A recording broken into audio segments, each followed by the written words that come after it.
Good day, my viewers.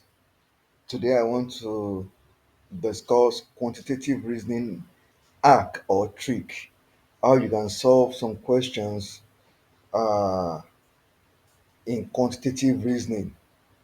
Now, quantitative reasoning is the ability to use mathematics and information to solve real world problems. Learning about quantitative reasoning may also help in solving non mathematical problems. So, in quantitative reasoning, you'll be presented with some samples. So you look through those samples, you understand those samples before you can be able to answer the questions. So it is the understanding of the samples that you are given that will give you the idea of how to solve the problem.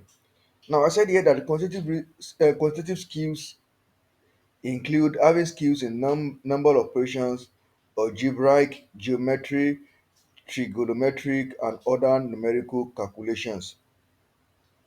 So these are the skills you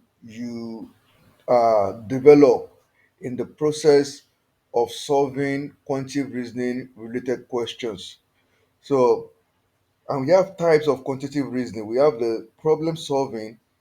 In this scenario, you understand the problem, set up a plan, and carry it out. Carry out the plan. You understand the problem. The first step is that you must understand what the question or the samples you are given is all about. So once you're able to understand that, you now set up a plan for you to approach the questions that you are given. Now, in data sufficiency case, you are given you're trying to look if enough information or enough data is given or is available to solve the questions.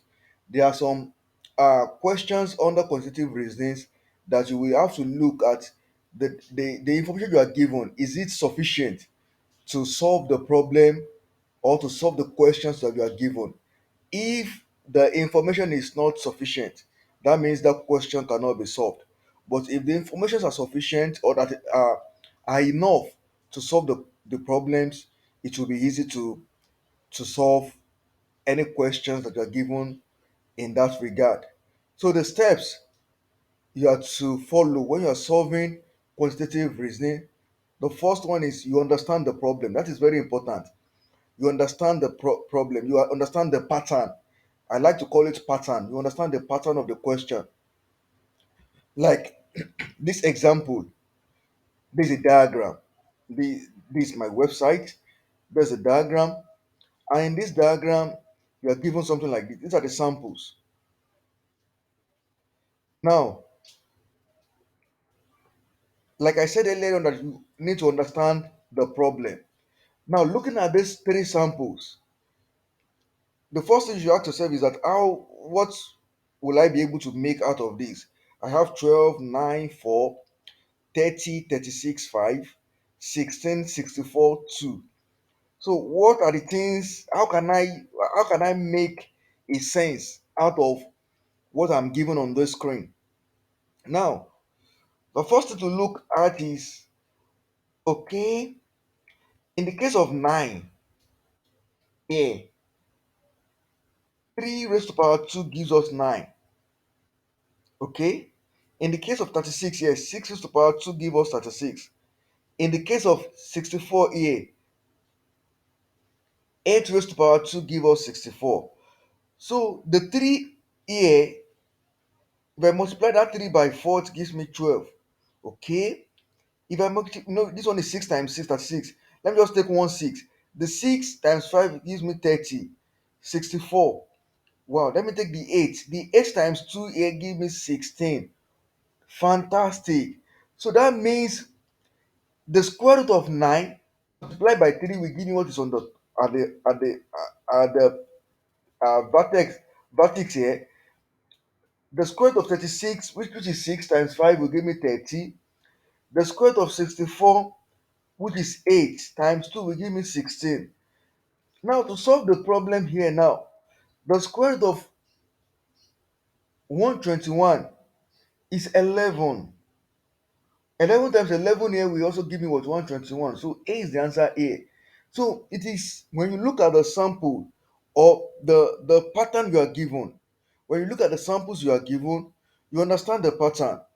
In most cases, when I'm trying to solve any quantitative reasoning related problem, the first thing I always think is that this thing cannot be beyond multiplication, addition, subtraction, uh, division, and sometimes you have the indices, which is the square roots and or squares of the number. So it cannot be it is not beyond those numbers of uh those aspects of mathematics that I've discussed: addition, subtraction, multiplication, division, and squares or square root.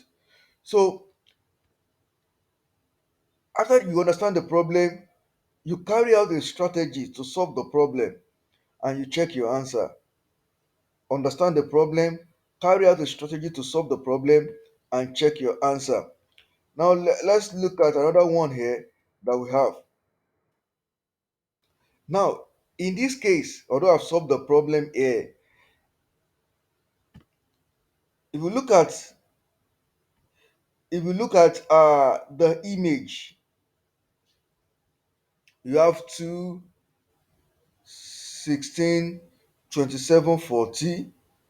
You have 1, 43, 76, 115. Now, the way I solved it here is to say that 2 multiplied by 3 minus 5 gives us 1.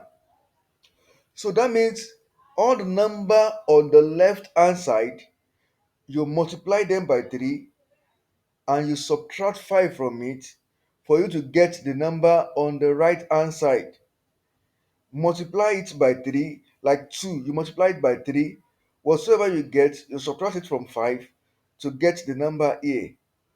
What you have here, which is 16, you multiply it by 3.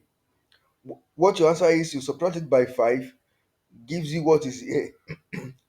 What is here, you multiply it by 3. After multiplying it by 3, you subtract 5 from it, it gives you what is here. This also, you multiply it by 3, subtract by 5, and it gives you what is here. So it's kind of a logic when you are approaching any question, any quantitative reasoning related question. You look at the pattern, you look at what you can do. Will I multiply? Will I add? Will I subtract? Will I divide? Will I find the square root? Will I square? Or will I combine multiplication and division? Or will I combine multiplication and subtraction? So all these things are what you need to figure out when you are solving any quantitative reasoning with a question. Thanks for watching and be blessed.